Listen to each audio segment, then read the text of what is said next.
Okay. Welcome to the Blue Mountain Hunting Podcast. Co-host Dalton Penrod.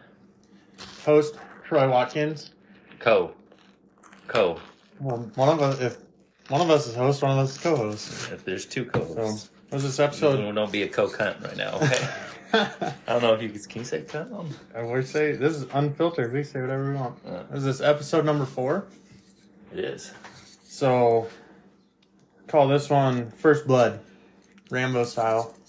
Yeah. It's probably not going to be a super long episode, but just a quick recap of the weekend. Yeah, somebody punched his bear tag opening day. It wasn't me either, so. Yeah. I've got 2 bear tags for this spring. One that I drew in a pretty, it's got a lot of houses and not a lot of bears, let's put it that way. And then I got a general tag as well. I was able to fill my general tag. Went and started out the morning driving around in a rainstorm, turned to snow the higher you got up, and decided to switch things up, go to a different unit that was open with some lower elevations, and that was also snow and rain, and barely got out of there really. Had to put her in 4 high and do some pretty sketchy stuff to get out of there, but all in all, ended up in a spot where the weather cleared up, got nice and sunny, and I figured if there were any bears awake, they'd be out probably right about now. There's some really good green stuff right now. Let's back it up here. What time did you guys leave the house? 6:30-ish. Right around 6:30, yeah. So when I'm spring bear hunting, I don't worry about morning times. Most people don't. And my experience of mornings for bears, they're not up and moving typically. So what made you want to leave that early? Well, I'm in 2 different new units right now, and I only have so much time that I can spend scouting.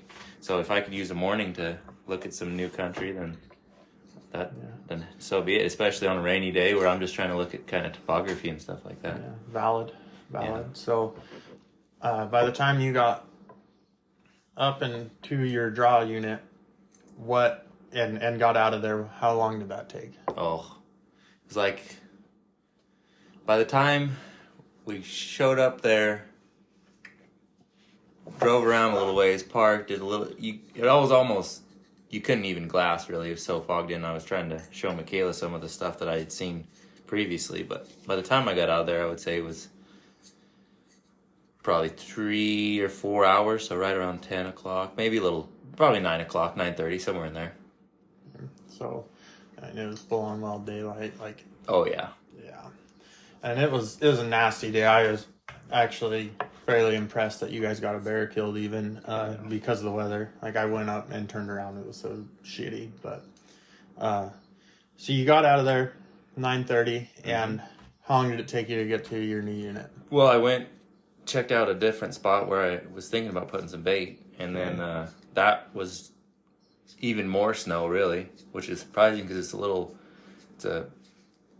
less elevation there. But then I had to drive all the way back out of there, and by the time we got to where I wanted to start walking, it was 1 o'clock. Okay, so 1 o'clock, which I would consider prime time. For bears, prime time is the last hour of daylight, but yeah, I would say from 12:30 to 1 this time of year, when that sun really starts warming stuff up, is when your odds of seeing bears actually increases. So seems like from then through the afternoon. So it took you went and checked out one other spot, and that's starting at 9:30 till you got to this other spot with one pit stop. It was a solid 4 hours to get to where you're hunting, which a lot of guys in all Western hunting, I feel like guys get too pot committed on spots and won't just bounce like that. Oh yeah. Not me, dude. I'll drive across the state in the middle of the day to glass a spot a half hour before dark. Yeah. With that extra elk tag I picked up last year, it's a big unit, and I was in one part of the unit where it's real mountainous and a lot of snow. That shit was not working out. So I just drug up and drove to the other side of the state, or the other side of the unit, which took me like 2 hours. Yeah. Just to check it out, not even knowing if there was going to be people or elk or anything. Yeah, and that's how you're successful in Western hunting, unless you have a spot so dialed that there's no other way about it. Adapt and overcome, I always say. Absolutely. You gotta adapt. So, because this shit goes bad. Oh, yeah. Every single hunt seems like. Yeah, if you're not being adaptive, you're not doing it right. Michaela, like, we started in the morning, she doesn't even want to, hit the road because of the rain. I don't blame her. I didn't want to either, really. I was like, man, this is going to be, in my head the whole time, I was like, man, this day is going to be not good. It's just going to be rainy. I'm going to get wet. I'm not going to see any bears. Probably not going to see any other cool animals. It's just going to end up just a bonk, but yeah, that's all right. you got to do it. Yeah. You got to give it an effort. So 1 o'clock, park pickup. Yep. Take off hiking. Just start walking, and it's in a lower elevation out of the snow, so you're going to see a lot of deer and elk. So I was just trying to get some footage for YouTube, really, just some pictures and videos of animals, and working our way up this big canyon, and just glass and brush pockets and stuff up on the side of the hill. We walk for, I'd say, like 1.5 miles. Not very far at all, on a good trail. And I was looking at some deer, and Michaela's like, there's a bear, and I thought she was pulling my leg. So I was like, okay. I'm looking at this hillside. It's only got like one little draw with brush in it, and I'm looking the whole thing over with my eyes and binoculars for, just a couple seconds, a second or two. I cannot see anything. You okay there, buddy? Yeah, doing good. Anyways, so I'm looking at it, and I'm looking, 200 or 300 yards up the draw. I'm just not seeing anything. All of a sudden, like 60 yards on the other side of the creek, this bear's just running side hilling. And I look, and I immediately can tell, it's not a huge bear. So her rifle's strapped to her pack. So I tell her, get your pack off and get your rifle, and we're going to basically go opposite of the bear up the canyon to get away from the brush so we can see across. It's only going to be 100, 200, 300 yard shot right there. So we're hiking up it. I get up a little higher, and I can see this bear running across the hillside. Well, he's not even really running. He's kind of like doing a little lope thing, but pretty slow. But she didn't come up quite as far as I did, so she can't see it very good. But eventually it goes in that brushy draw, and we get together, and she comes up a little bit, and we see it a few times, but we're just having a little bit of trouble getting her on it with the rifle and getting ready to shoot. So it finally goes and starts walking up the hill a little bit, and get a shot at about 370, which we're sitting on our butts with the rifle braced against our knee is the shooting position we're in. And I've got my binos on it, and I'm just telling her, it's about 370, hold right at the top of his back. She squeezes one off, missed it. That's a tough shot. It is, yeah. For me and you, that's not even an easy shot. 370 off your knee. Yeah, that's tough. Which, I'm having a real hard time at this point because about that a spaz attack. Yeah, I guess just from experience or whatnot, but I can usually get on animals fairly quickly and get a shot off. Before it's pretty rare that they get away from maybe the first 2 or 3 shot opportunities that I have. But this bear was kind of weaving in and out of the brush, making it tough. And that being said, I was letting her shoot. So sometimes I was like, well, I got to have my rifle up so I can get a backup shot maybe if I need to. Or 2, I had my binos up so I can see impact maybe. And then I'm like, well, I need to film this. So I got my phone out. I'm just going back and forth between everything. Eventually, I'm just like, whatever, throw my phone down. It's still recording. And she shoots and misses, and it goes back in the brush and then there's a big cut that goes up on the top of this draw where we can't see the other side of. So I figure that bear's gonna go through this cut and just continue up the top and over the top of the ridge. Well, he made a mistake and he cut off to the left and started going up the hill. And he's just kind of trotting at this point because I'm sure that he was tired. It's a steep hill. But I range him, look at my chart that I have for my gun, and he's trotting up the hill at 500 yards. And well, I range him at 500 each trot, and so I guesstimated him at about like 520, 515, 520. And just put it right on his tip of his nose and squeezed one off. He you heard the hit just whack, and he just does a little spinny McSpinnerson, and down the mountain he goes. So where'd that bullet impact? Right through both his back legs. So if it's on the tip of his nose and he's going straight away. No, he was going. He was sideways to me. Oh, was he? Yeah, he was kind of cornering away a little bit. I see. So the way that you weren't prone down. No, I was on my butt with my elbow on my. There's a lot of variables right there. Oh, right? yeah. Like you could have pulled the trigger. Yeah. You weren't very stable. It's a long shot. Was there any wind? There was. All right. So Yeah. you got a lot of variables, right? And It wasn't a strong wind, but there was something there. killing shit's not a science. Killing shit is fun. Killing shit. Killing shit's Yeah. And I might get a lot of shit for even taking that shot, but Dude. I'm pretty confident in my abilities, and I got the bear killed. Yeah. I mean,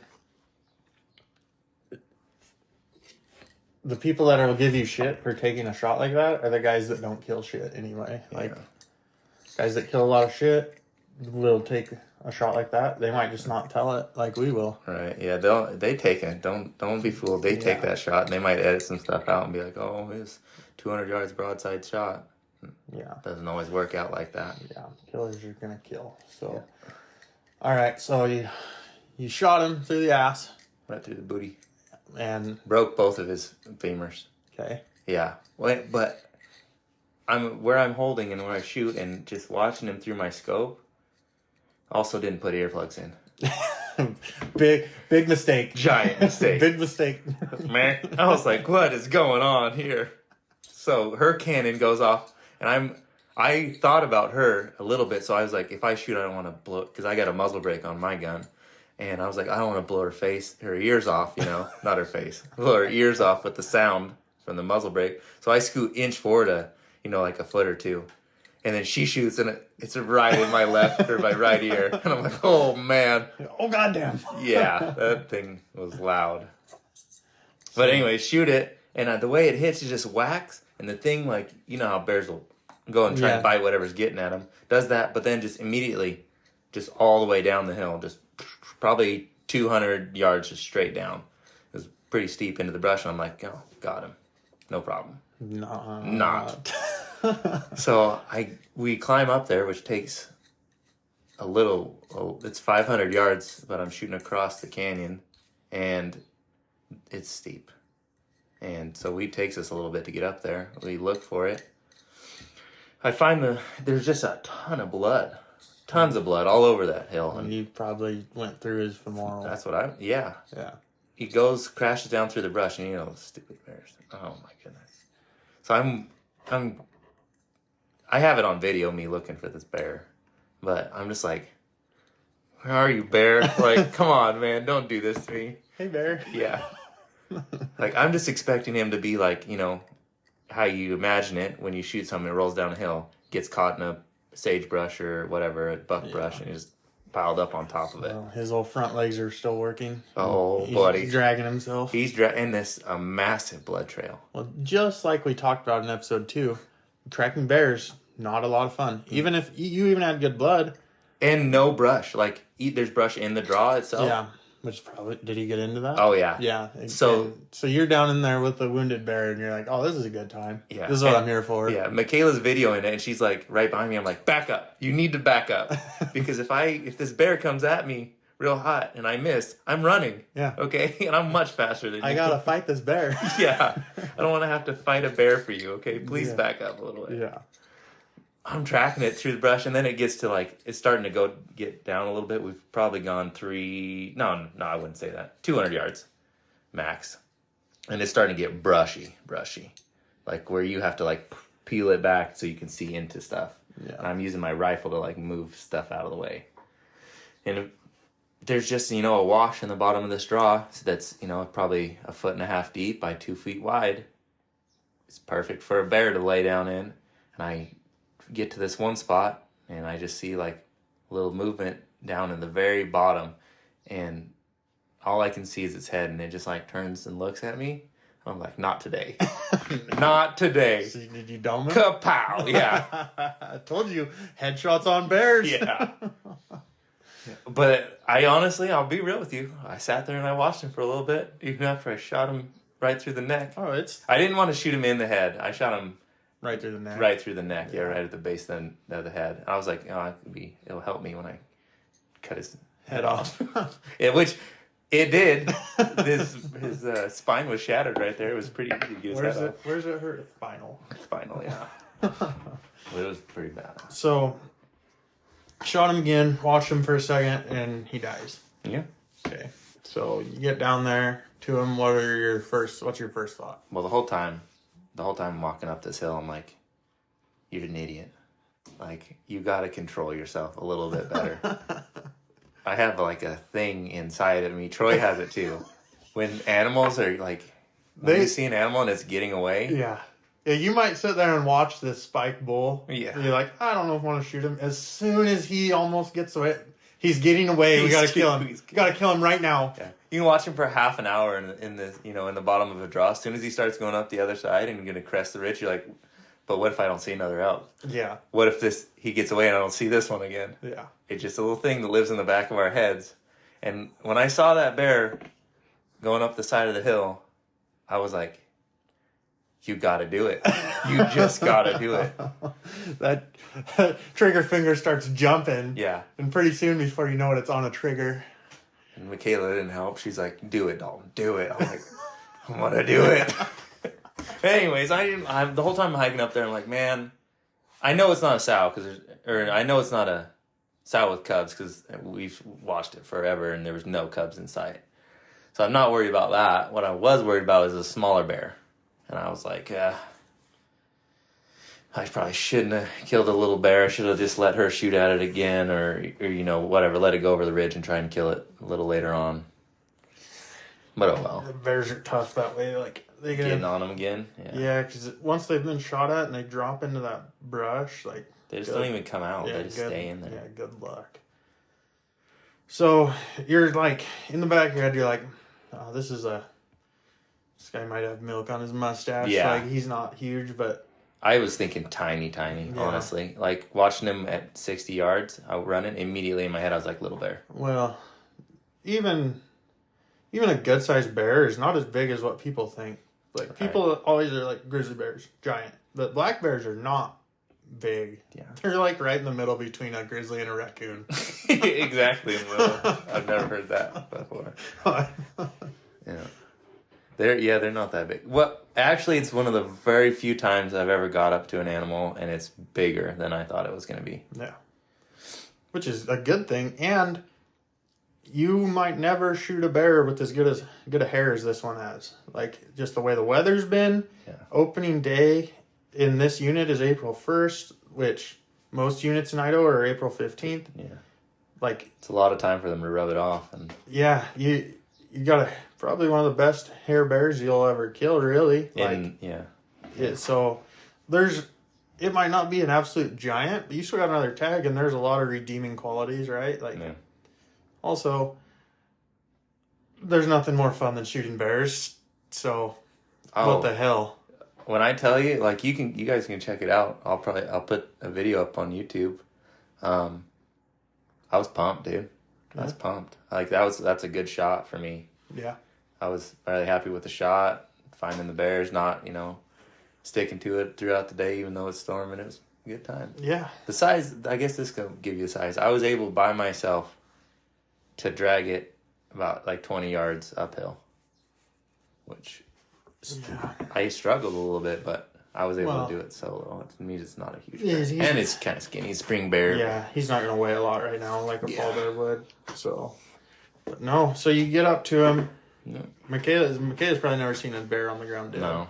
What's she think? She's like, well, she thinks it's like a good big bear. Yeah. You know, and I didn't want to like ruin her fun. You know, I didn't want her to be like, no, it's a little bear. So I'm like, yeah, which I am. I'm happy still right now. Yeah. No, I still got another tag. I'm happy for you. But yeah, she thought it was just a real neat deal, and she was pumped. She was glad she got a shot opportunity. She was happy for me that I was able to not let it get away. So she's a trooper, man. Hiked up that hill like a boss, right on my coattails the whole time. I'm just pouring sweat, and the way the pack is that I have, you can't look uphill steep with a ball cap on. My head hits the frame and you need to adjust the lid. It lower. Yeah. No, definitely, which I haven't done. And so I have to take my hat off so I can see up the hill because it's so steep, and my hair's just all over my face, clinging to my sweat. This guy will never want a haircut so bad. Oh, I did. Hiking. I almost took my knife out and just started chopping. Yeah, this is a bad deal. Give yourself a front mullet, so at least it's not under your neck. Yeah. So. Yeah, tagged bear too. Yeah. What? How was the pack out? Oh, like a dream. Yeah. Like really, really wet conditions on the hill. So you're just like low impact going down the hill. It's just sliding a little bit with every step, and you're just cruising, dude. Yeah. But that being said, it's steep enough to where you can't use your trekking pole in front of you because you gotta drop it down to max or minimum height. it's not long enough to go to the past your feet. Yeah. Which it was really steep, but the pack out was just cream of the crop. Yeah. So this early in the spring, bear's probably about out of fat. How is skinning him? He had some fat on him. Did he? Yeah. He's in good condition, that bear was. He must have went to bed in a real good shape. Yeah, I was really surprised. Yeah. I brought out some meat, and even on the meat, good amount of fat. I was really surprised. Yeah. What his face the hair on his face and everything's kind of like pulled back, and he's kind of baldy, but yeah, that's gonna happen. So how long did it take you guys to work him up? A little while. Yeah. A little while. It's my second time. Yeah. Skinning a bear. It's not fun. Yeah. Especially like last fall when we were working on Jake's bear, we had the two of us. Yeah. And that helps tremendously, and then Jake there to hold stuff. Yeah. That's the ticket. Like you had Michaela there to help you hold stuff, but you start working on dislocating their paws. And that's just such a pain in the ass, and there's nothing anybody can do to help you. It's slow, and you got to take your time, or else you'll just fuck it up. Cut into their calves. Did one side first. Awful. Did not do it properly. It took me forever. The second side, really good, and it took me half the time. Yeah. It's almost like I've thought about it before. If it's not a giant bear, so it doesn't weigh a ton, and you don't have to go that far, I've thought about if you only have a knife, just dislocating them at the knee joint. Oh. Or if you have a saw, just getting it closer and just sawing through that bone. Yeah, because it's so time consuming. Like it's almost not worth it, right? Like I haven't asked a taxidermist yet, but it almost in my mind, like when you take that hide to them and they're skinning out the toes and everything and the entire rest of the foot, you'd almost think it'd be a little more helpful to have a little bit longer shank there to grab on and use as leverage and stuff. But I don't know. I've never done it, but it's crossed my mind. So if bears weren't so wiggly woggly in their skin, I was considering just packing the whole damn thing off of there. Oh my gosh. Even a bear that size, that'd be a chore. You'd have been hurting. Well, here's the thing. I could have walked out side hill a little bit give it a little rolly McRollerson, and that thing would have been at the bottom. Yeah. I'm not kidding you. I bet I could have rolled it to the bottom. Yeah. And it was a long ways, quite a ways up there. Well, the bear I killed last spring, I mean, it's steeper than steep. And I hiked up to him. I shot him across the canyon, and there's a road in the bottom. Oh, yeah. And that's what I'm talking about. I literally dislodged him from a piece of brush. And it's just gone. To the bottom. Yeah. Never had to touch him again. It was sick. I'm so mad about Jake's bear. There's too much brush in the way for us to do that. Yeah. It wasn't hard. We just had to catch up to him, roll him. It's hard hiking up to that goddamn hill. It was so steep. Yeah. I know why that bear stopped and stood there for so long. He was so tired. He's like, oh man, I'm running up this thing anymore. They'll miss from here. Yeah. Anyways, we're taking a little brief break. I've been sober now for quite a long time, but I'm going to take a celebratory drink of mystery whiskey that I got in my flask in the freezer. It's either Jameson or Pendleton. I don't know which one. It smells like Jameson, but salud. Celebratory whiskey drink. So, Dalton's on the board first for 23, and we got a lot of bear hunting left to do. So, I got 2 tags still. Got my Idaho tag, Oregon tag. You got another Idaho tag. Michaela's got a tag. 2 tags. 2 tags. Leo will have a tag, and whoever the heck else is going to go hunting with us. Also, if I run out of stuff, I'll start taking people. Yeah, I mean, it's fun. And I'm in the camp of I want to take as many bears out of the woods as possible. Yeah, we're in the business of saving deer and elk and doing our part. And conservation. The areas we hunt for bears, we're loaded. I would say in the lower 48 are the best bear hunting areas there are. Like, pretty much how we live in. Yeah, there's some spots in Colorado where around Aspen and stuff that are just genuinely overpopulated, like bears in town, and then you got like New Jersey and stuff back east. But right here is primo. Like, there's not very many, especially in the northern states, limited entry type bear hunts, and these Right. units used to be that way, and just the bear numbers are off the charts, and so. These are our stomping grounds, have been since we were kids, and we want to see the deer and elk thrive. Yeah. So, go get a tag. Yeah. Kill bears. Save deer and elk. Yeah. Your new pronouns, instead of she, her, like they used to be, they can be kills bears. Kills bears. Yeah. So, well, opening day success. You want to go over what you did? I mean, I can mention it. Yeah. I drove up to the mountain. Kind of. It was a blizzard, so I turned around. Yeah. No shame. I got 3 months left to hunt. I'll kill a bear the next couple weeks. Yeah. I want to enjoy it. I want to kill a legitimate big bear or a blonde. One of the two. I'll shoot a smaller bear if it's a blonde. But yeah, we're just getting started here, and it's going to be a fun spring. Yeah. Maybe take some kids turkey hunting here in a couple weeks. Yeah. But yeah. Yeah, I told Michaela her birthday's opening day of turkey, and I told her I'd get her a turkey. I hate turkey hunting. No, I mean, like the way that everyone supposed to turkey do it? hunts. Yeah. Yeah. That's not me. That's like chuck hunting. That's not me. Yeah, I agree. I've been chasing Chuck around unintentionally for the past couple weeks, and I'm over it. All truckers do is scare the shit out of me. Oh, I forgot this part. So I'm looking for this bear right on this hillside, and I'm peering and I'm sneaking, and this grouse just blows up. When I tell you that I came out of my skin, just brown spots down both legs. Michaela was dying laughing, but it was not funny. You're like, I would have got killed if it was a bear.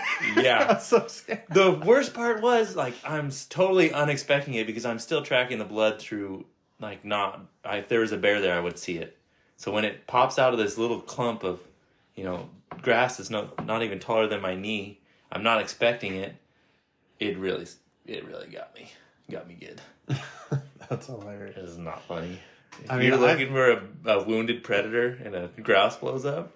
Dude, well, besides archery elk hunting and 2020 or 2019. Yeah. And I was in an area with a lot of old logging roads on it, and I'd climbed up to the top of this knob and done some bugling off of it, and generally just kind of looking for bugles. And I took off the top of this thing at dark, walking down the trail that I had walked up.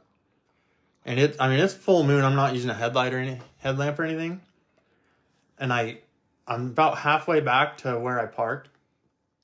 And when I tell you a coyote blew up out of the brush 2 feet from my feet, I'm not joking. I mean, scared the shit out of me. I've, never been that scared in my life. Well, there had been a guy trapping wolves up there.